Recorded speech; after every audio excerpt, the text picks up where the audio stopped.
Merhaba arkadaşlar, umarım güzel bir gün geçiriyorsunuzdur.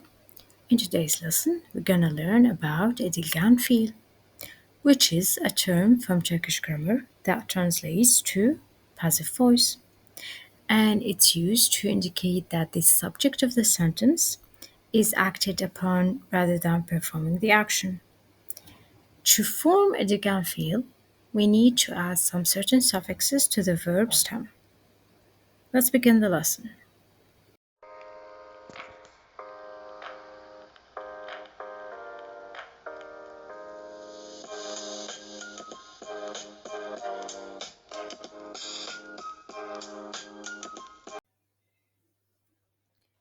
Now, how to make a passive voice in Turkish?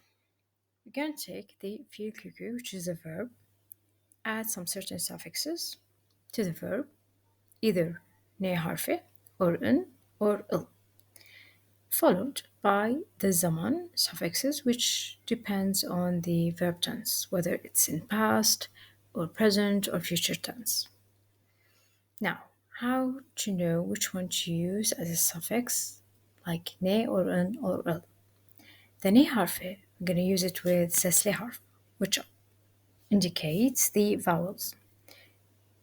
It's similar to the English vowels, but because we have more alphabets in Turkish, like ö and ü, and ı, we're going to add them with the vowels.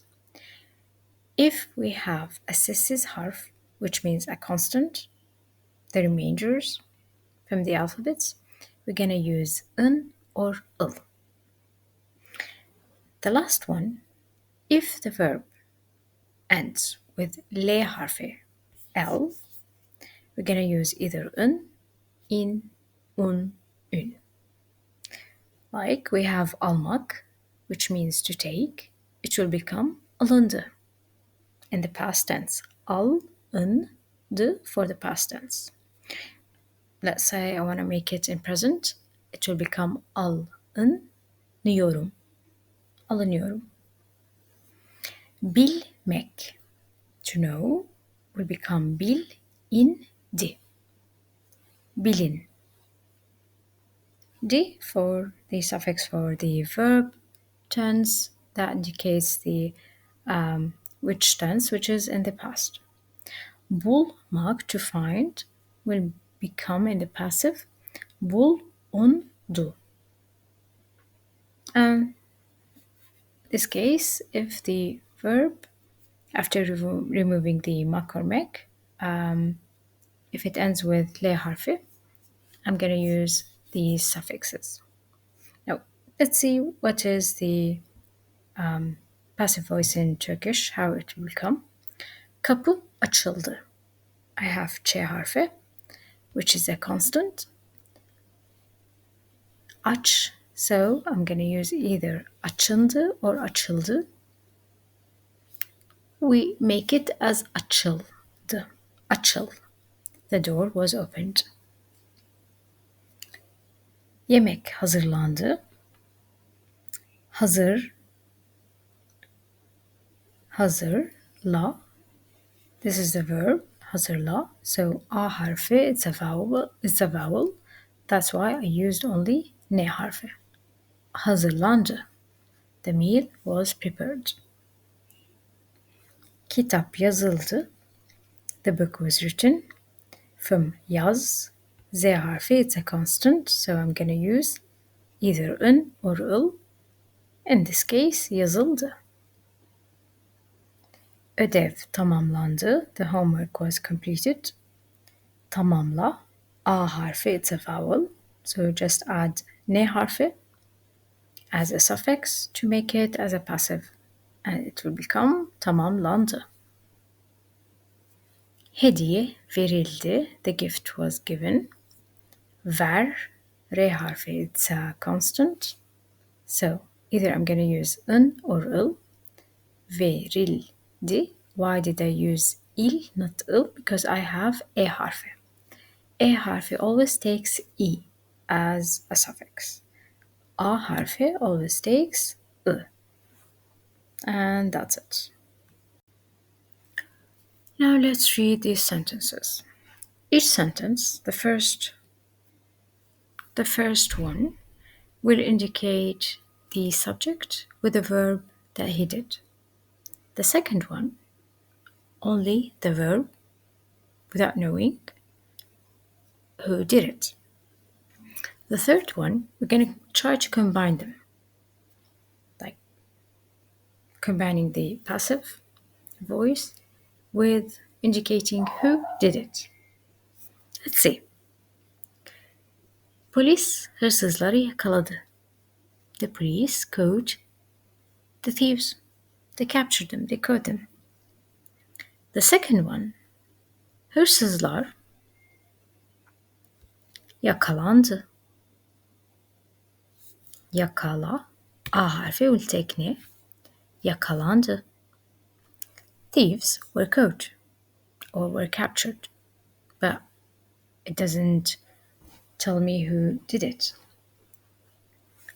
So only remove the subject and just add the suffix needed for the passive to the verb. The third sentence, hırsızlar, the thieves, polis tarafından, by the police. The word by means tarafından. By the police, polis tarafından yakalandı, the verb in passive voice tense. And this one will indicate that the thieves were caught by the one who did it.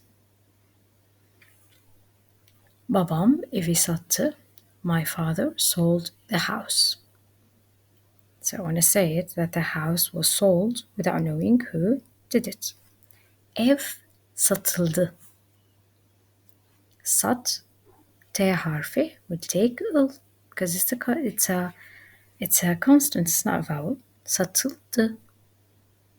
Now, let's say the house was sold by my father. Ev, the house, by my father, babam tarafından. Satıldı, the verb in passive tense. Kızım kitap okudu. My daughter read a book. Kitap okundu, the book was read.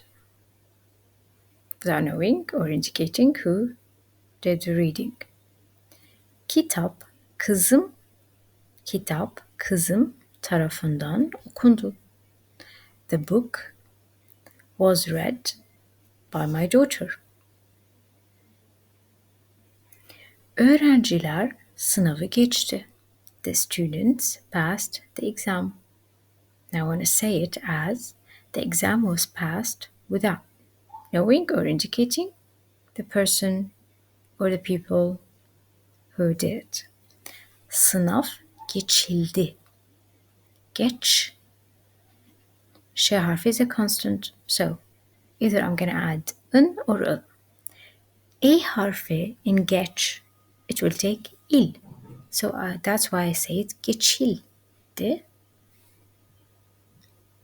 Now let's say the exam was passed by the students. Sınav öğrenciler tarafından geçildi. Yazar yeni bir roman yazdı. The author wrote a new novel. Roman yazıldı means the novel was written. When I want to say the novel was written by the author, roman yazar tarafından yazıldı.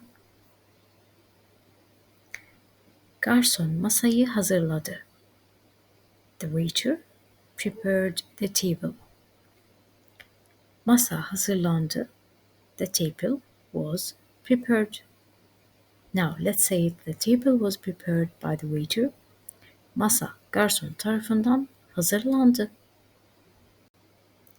Müdür toplantıyı düzenledi. The principal organized the meeting. Now let's say it. The meeting was organized. Toplantı düzenlendi. The meeting was organized by the principal. Toplantı müdür tarafından düzenlendi. Çocuklar bahçede oynadı. The children played in the garden. The game was played in the garden means bahçede oyun oynandı. The game was played by the children in the garden. Oyun çocuklar tarafından oynandı bahçede. Mimar projeyi çizdi. The architect drew the project. The project was drawn. Proje çizildi. The project was drawn by the architect. Proje mimar tarafından çizildi. Aşçı yemeği pişirdi. The cook cooked the meal. The meal was cooked. Yemek pişirildi. The meal was cooked by the cook. Yemek aşçı tarafından pişirildi. Usta duvarı boyadı. The painter painted the wall. Now let's say it as the wall was painted. Duvar boyandı. Now let's say it. The wall was painted by the painter. Duvar usta tarafından boyandı. Kedi balığı yedi. The cat ate the fish. Let's say the fish was eaten. Balık yenildi. The fish was eaten by the cat. Balık kedi tarafından yendi. Or yenildi.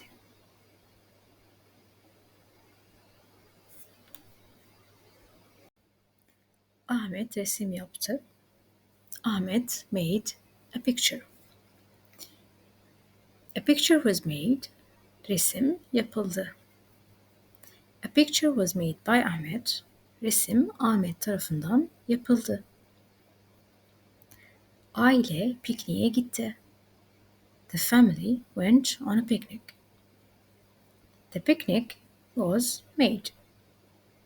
Piknik yapıldı. The picnic was made by the family. Piknik aile tarafından yapıldı. Çocuklar kapıyı çaldı. Children knocked on the door. The door was knocked. Kapı çalındı. The door was knocked by the children. Kapı çocuklar tarafından çalındı. Uzmanlar eğitim programı düzenledi. The experts organized the training program. Training program was organized. Eğitim programı düzenlendi. The training program was prepared by the experts. Eğitim programı uzmanlar tarafından düzenlendi. Aile tatil planları hazırladı. The family planned the vacation. The vacation was planned. Tatil planları hazırlandı. The vacation was planned by the family. Tatil planları aile tarafından hazırlandı. Kadınlar marketten alışveriş yaptılar. Women shopped at the market. Shopping was done at the market. Marketten alışveriş yapıldı. Shopping was done by women at the market. Alışveriş kadınlar tarafından yapıldı. That's it for today. Thank you for watching. See you next time.